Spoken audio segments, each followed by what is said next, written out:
Only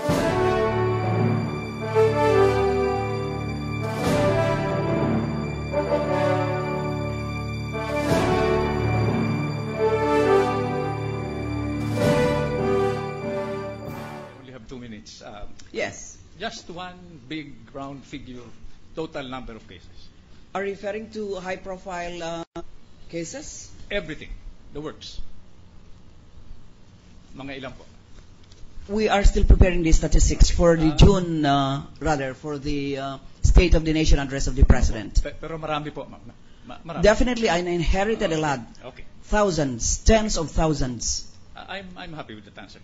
Has the Office of the Ombudsman also requested the assistance of the AMLAC in relation to other cases pending with the Ombudsman, particularly those involving ill-gotten wealth-related graft cases?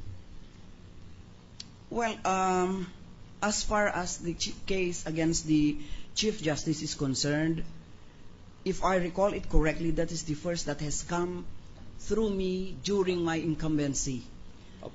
I did not go over the records of pending cases if they involved unexplained wealth and if the assistance of the AMLAC was solicited. Opo. Thank you, Madam Ombudsman. In fact, that would be my next question. How many times has AMLAC assistance been requested, even under your watch? How's that? I'm sorry. Under your watch, ma'am, yes. How many times has AMLAC assistance been requested? I don't recall if the assistance respecting the fertilizer scam case involved the assistance of the AMLAC. If I, on my incumbency, was sought, but I remember that the assistance of the AMLAC was sought. Because you see, the fertilizer scam cases came in trickles. They are by the hundreds, and so even when I was not yet there, the cases were filed, and when I'm already in the office, the cases keep coming. Maybe this last question is redundant, but how many times has the AMLAC turned over bank account data to the Ombudsman since the creation of the AMLAC in 2001? I did not get the statistics on that matter, Your Honor. My point really, Madam Ombudsman, ma'am, is for us, is this is work in progress in terms of jurisprudence, even in terms of impeachment processes, that this should not be considered a template for future. Definitely not, Your Honor.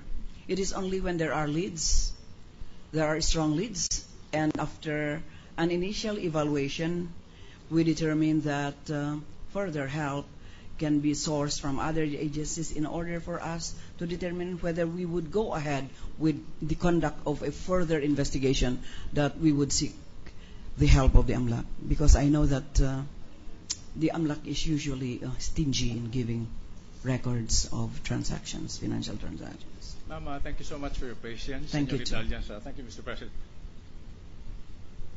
Mr. President, Senator Pia Cayetano wishes to be recognized. The lady senator from Taguig.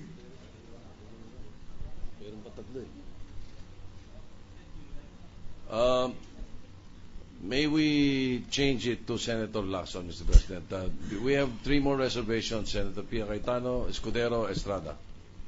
Thank you, Mr. President. It's only because my name was mentioned by Senator Cayetano and my computation. So, yes, indeed, I was taking notes when the Ombudsman was testifying, particularly on withdrawals from December 12 to 22. And as per her testimony, the total amount withdrawn on those dates was $3,388,323.14. I Google checked or Google searched the exchange rate in December of 2011. It was at 43 pesos and 64 centavos to $1.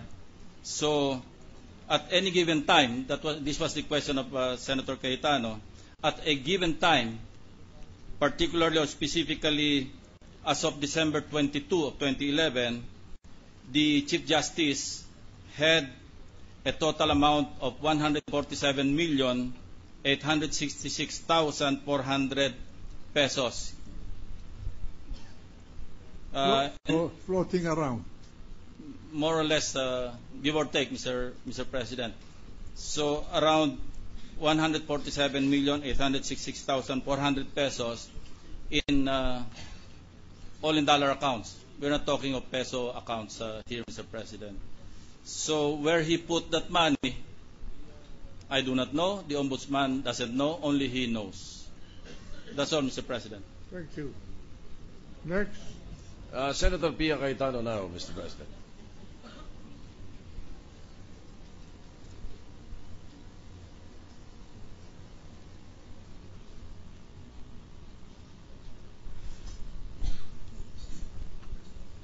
Thank you, Mr. President.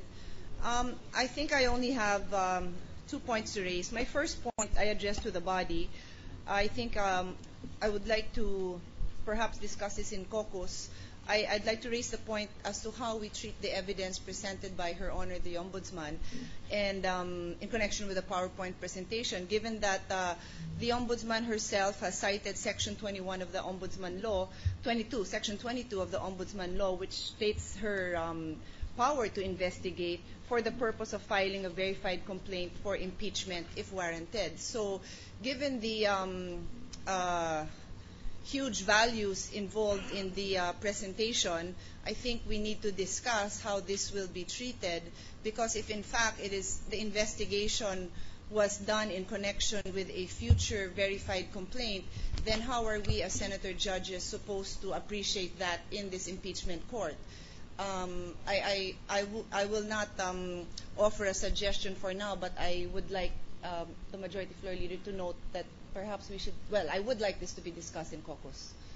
And then the second point, well, as I said, the situation is this.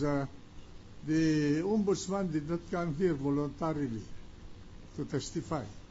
She was presented as a witness by one of the sides involved in this proceeding.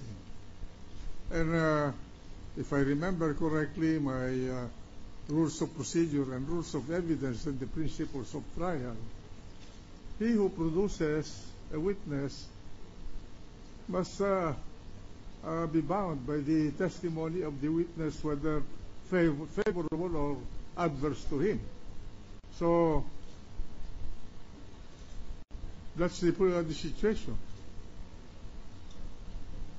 His Honor's Even an illegally sourced evidence presented by one of the parties and not objected to is admissible. His Honor's position is noted, and for that matter, though, I'd like to hear the views of my other colleagues in caucus on Monday. And then I just go to my second point, and I address this to the Ombudsman. Again, Her Honor mentioned her investigatory powers under Section 15 and 22 of the Ombudsman Law. And I would like to seek her opinion on how we reconcile this with a long line of cases by the Supreme Court interpreting Section 6 of Article 8 of the Constitution. Section 6 states that the Supreme Court shall have administrative supervision over all courts and the personnel thereof. And in connection with that constitutional provision, there are a line of cases, and I will quickly read a few provisions from these cases. In Judge Fuentes versus the Office of the Ombudsman, the Supreme Court said that it is the Supreme Court that is tasked to oversee the judges and court personnel and take the proper administrative actions against them if they commit any violations of the laws of the land. It further states in another case, Judge Cauibis versus Ombudsman, the Ombudsman cannot dictate to and bind the court to its findings that a case before it